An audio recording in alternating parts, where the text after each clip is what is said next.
I want to see how it is. I want to see the process of publishing a book. Literally got the advice in November and published in January. That was this exercise. This book really gave me the motivation that I could do that long-term project. Better late than never, better late than never, forever hard to measure. I might see my future fall away, but you control time, so my future do what you say. Let's start off with the creative side of Phil, because I think, this is my bias, but I think that might be the area where you and I kind of like just get a little bit more energized, man. So first off, kudos to you. I got to, you said it was a joke, but man, like I've already used your book. It's a positive joke. I like this. Okay, so I'll tell you what the impetus was for that. So I turned 40, and everyone thinks of these milestone birthdays, right? Like 40, it's all downhill from there. They got these awards, 40 under 40.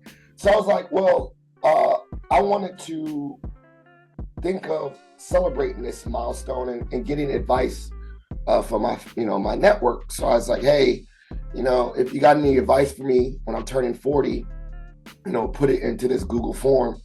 And a variety of people did it. And I said, not only your advice, that you give to me, but also like quotes that, inspire you, people, so not only your inspiration, but what inspires you, and just put it in this form and I'll compile it. And then I was like, well, maybe I'll just put it in a book. And I wanted to think. It was good, family. God has called me to help people to align and maximize their calling with their purpose. And one of the ways that I do that is through writing. My first book is called Purpose Driven Work, which focuses on helping people to get unstuck in their dreams, callings, and their careers. My second book is Purpose Driven Coaching, which really focuses on helping educators, leaders, and workforce development professionals to use coaching to make an impact on individuals' lives. And then lastly, my most recent book is called On Purpose Leadership, which I wrote with my homeboy Vad Lee, which focuses on cultivating leadership for teams and organizations. You guys can purchase any one of my books on Amazon. Y'all be blessed out here, man. All right. How hard is it to publish a book? I think we always do these things where we put excuses. Oh, you can't do that. You can't do this. And I tell a lot of students, particularly creative students, like, you don't need this to do this. Like, you do music. You don't need a record label to be an independent artist. You make your music, and either you can put it on SoundCloud, or you do it directly on the main listening platforms, Apple and Spotify. And so that was my thing. I was like, all right, I want to see how it is. I want to see the process of publishing a book. And so I literally got the advice in November and published this book in January.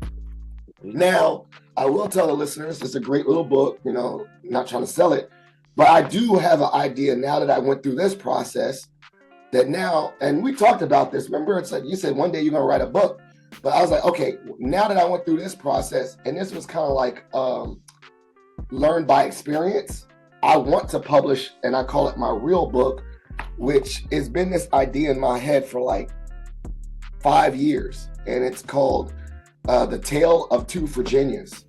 So I'm going to write a history book because I'm a history major and I love history. I want to write a history book about my father, who was one of the first Black students at VMI, and my recently deceased, or my father-in-law, who was a mentor to me. He went to UVA, and coincidentally, they went to college around the same time. Obviously, they didn't know each other. They had two parallel lives, but they had a lot of intersections, facing discrimination. My father-in-law is Black. My father is Black. My father-in-law is Jewish. And so they had discrimination during their college experience. My father had this military, was going into the military. My father-in-law was, anti-war and, anti-Vietnam. And so I wanted to show this life that they both lived and how they mirrored each other in so many ways, but how they were different in so many ways at the same time in Virginia. And then I also wanted to talk about Virginia history, like what was going on. So I'm gonna call it The Tale of Two Virginias. So for all those out there, I don't know, give me like 10 years though. I don't know how long it's gonna take me. I gotta get this PhD first, whatever. But okay. I've been adding to it every day. I've been getting primary resources. I've been getting like yearbooks. I'm going to interview more, like dive deeper and interview my dad who's around. I'm going to, go to UVA and get some history stuff, like primary resources. So this is a long-term project. But now that I know that this is a long-term project, I know that if I have like a manuscript, I know where I can take it. I know how to publish it or promote it or pitch it, So that was this exercise. This book really gave me the motivation that I could do that long-term project. Yeah. And that it's possible, basically. Better late than never, forever hard to measure. I might see my future fall away, but you control time, so my future do what you say.